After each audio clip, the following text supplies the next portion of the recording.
AFTV, Dan, 2 losses in a row following the international break, 5 goals conceded, 1 consolation there near the end. Is top 4 over? I'm just going to go straight in with it. Unless we win the rest of our games, then yes. It is done, mate. It's done. The way that we're playing at the moment, January has come back to haunt us, mate. We said it, didn't we? Yourself and I and a few others were quite asking the question, have we done enough in this January transfer window? The answer we thought was no, and now it's come back to haunt us. We've got 2 massive injuries, and that is obviously very frustrating, but you can't go the whole season expecting nobody to get a knock. And the players that are coming in, we thought was going to be a backup left-back that we bought, that he signed, that's a 21-year-old who needs some time and some confidence, and we've just slaughtered him in 2 games and now dropped him. And now we're taking turns at left-back.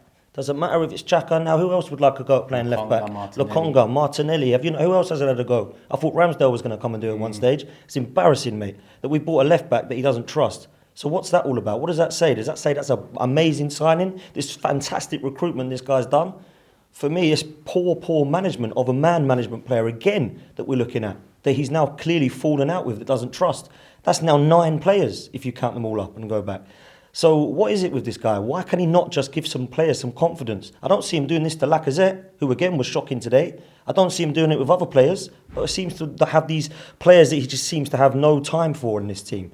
And we've seen him before leave players, and players have left, and he's done that with as well. And I look today and I think, what was the tactics? We can sit there and say how shocking the players were. They were shambolic again. Same as Monday night. They were terrible as well. That first half performance was as bad as I've seen since Monday night. That's 2 times now in the first half where we're supposed to be coming out, giving our all for a top 4 Champions League spot.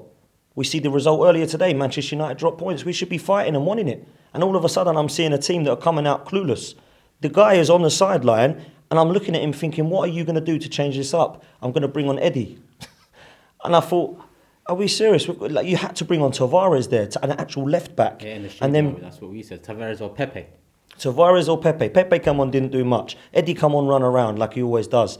Lacazette, why are we still playing this guy? Like for me, Martinelli has to be given a chance through the centre now because we need to see something different. I don't care that Lacazette holds the ball up better than anybody in the team. The guy sucks at the moment. Yeah, he's going through a bad spell. Change it up. Look to do something differently. But we can't. And all of a sudden, we're looking now. What if we conceded 5 goals in the last 2 games? That's with a fixed defence, I'm being told.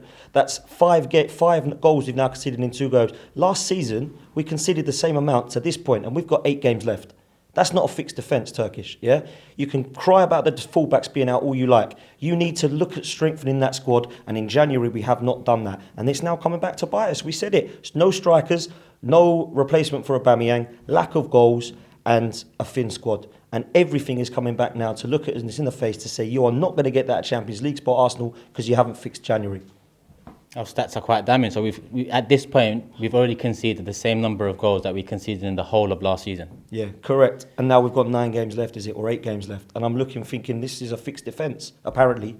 So with a David Luiz and the players we had last season, Bellerins, we had a defence which I'm being told today conceded less. So I don't, but we've had more clean sheets apparently. So that's what everyone tells me. We have more clean sheets, so it's fine.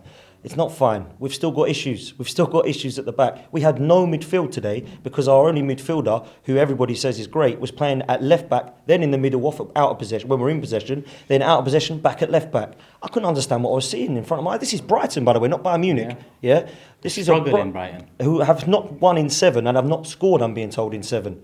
Step forward, Arsenal. Hold my beer. Come and score against us. If you want, we'll give you 2 goals. That's how good we are. I'm so sick of this. We have had this consistently throughout the whole year. Few defeats, nice little run. Everyone gets excited. Come on, Super Mick's back. Get the Superman capes back on. Then we lose another 3. Then Super Mick's back and we start to win again. Then we lose another 3. We're not going to get top 4 like this, bro. No chance. And then people say, but it's fine, keep him, because even if we get top 6, we can buy more players and have a great chance of Champions League spot next season. How are we going to get Champions League when we're playing 1 game a week this year and we can't do it? Next season, we ain't going to be playing 1 game a week. This is what I've been trying to say. Let's not get too excited. Let's look at the reality of things. Everybody has strengthened in January around us. Tottenham have done it, yeah? Kulusevski and who's the other guy they bought? Bentancur. They've been 2 of Tottenham's best players along with Kane and Son. Conte, unbelievable manager. Now, if Tottenham get that, you've got to look at Is their manager better than us? Yes. Are their players better than us? Probably not. But what did they do in January? They strengthened. Yeah. They were disappointed, by the way, with their January. So what were we supposed to be happy with it? We've let Aubameyang go, right? Who had to go. Fell out with the manager, wasn't scoring for us, wasn't doing the business, had to go. That's not my issue with him going. My issue is not replacing him. We've got no goals in this team. It's been seen it today. We had to wait for someone to kick it in for us today from a long distance because we couldn't score. We didn't look like scoring Turkish. So is top 4 over? I think probably it is, unless you think we're going to go and win the next 8 games solid. I don't think we will, bro.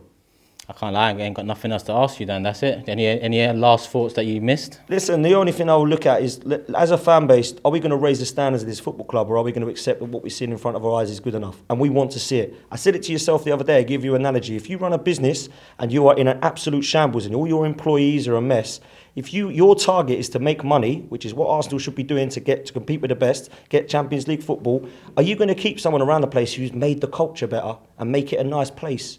Or are you going to say, you're losing me money, you're not getting Champions League football, which is what we sacked Wenger and Emery for, by the way, yeah?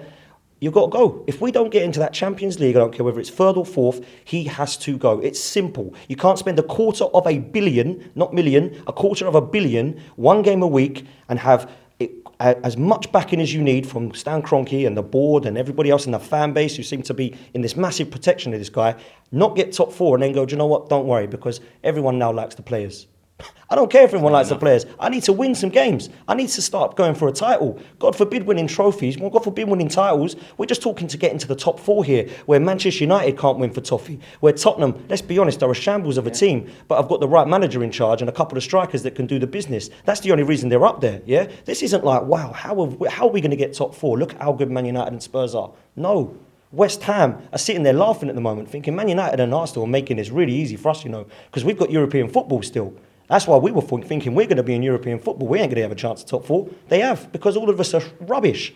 And we're still sat there thinking, can we get top 4? And we're still trying to get behind the manager, trying to get behind the players. We're doing all we can. I think you said it earlier. It's the hope that kills you, bro. It's the hope that kills you. And I think we have crumbled, mate.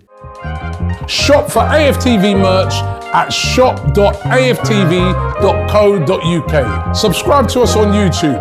Follow us on Instagram, Facebook, Twitter, TikTok, Snapchat, and Twitch.